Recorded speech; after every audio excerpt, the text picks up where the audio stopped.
So this is the cemetery. The older graves are tucked in the back corner at the boundary with the KOA camp. The newer ones are towards the front. So this is South Fox Creek Lane from the cemetery, looking towards Interstate 44.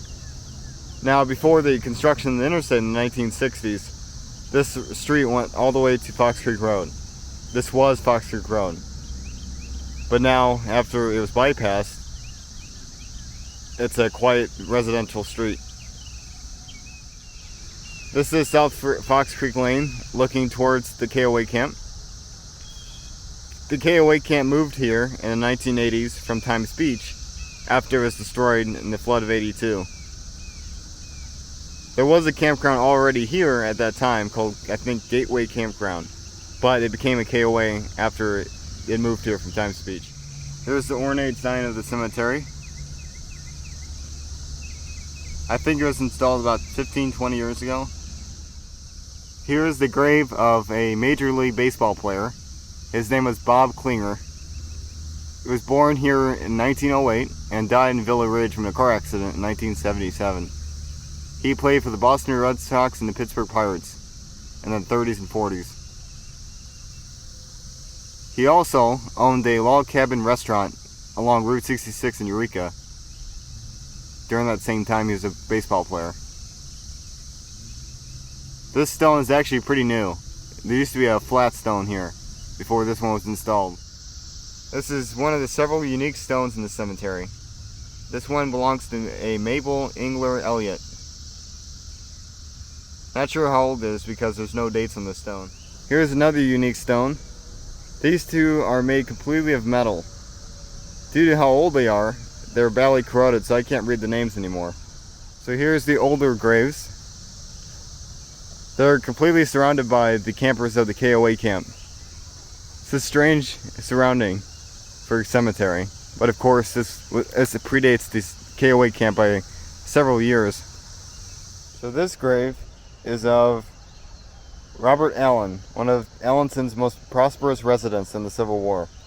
He died in 1889 here, so it's a very old stone. So here's a more overgrown section of the cemetery.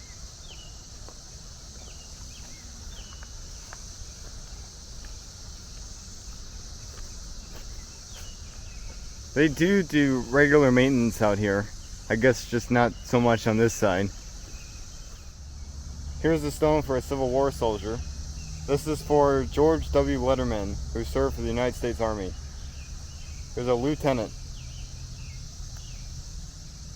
I'm not sure what his birth and death dates are because they're not on the stone.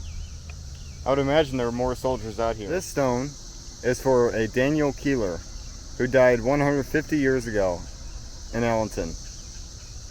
The stone was dedicated to him by his comrade Robert C. Allen. In fact, there's a memoriam from Allen on the back of the stone. For reference, Keeler's stone is in front of me, and the big tall white one in the distance is Robert's.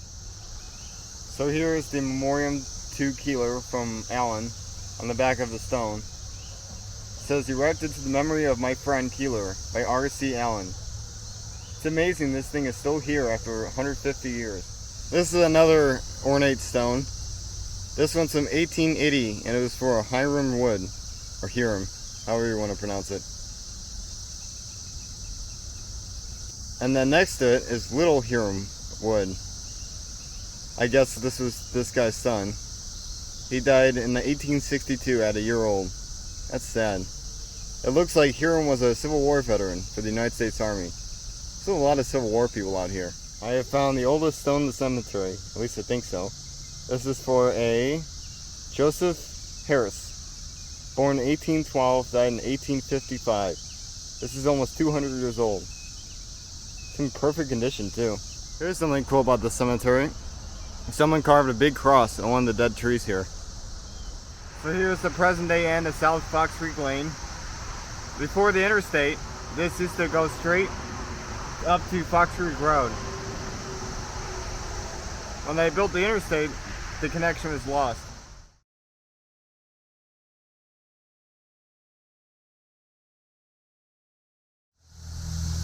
In the backwoods of Manchester Road, is the Zion Oakfield United Church of Christ. The building was built in 1878. It's at 420 Old Manchester Road. Now, in the 1970s, Manchester Road was straightened by Route 100, which runs behind the church now. Here's a sign for the church. It holds services every Sunday at 10:30 a.m. Across the street from the church is this beautiful old building. I'm not sure if this is a house or a place where the priests live. I would guess this is over 150 years old.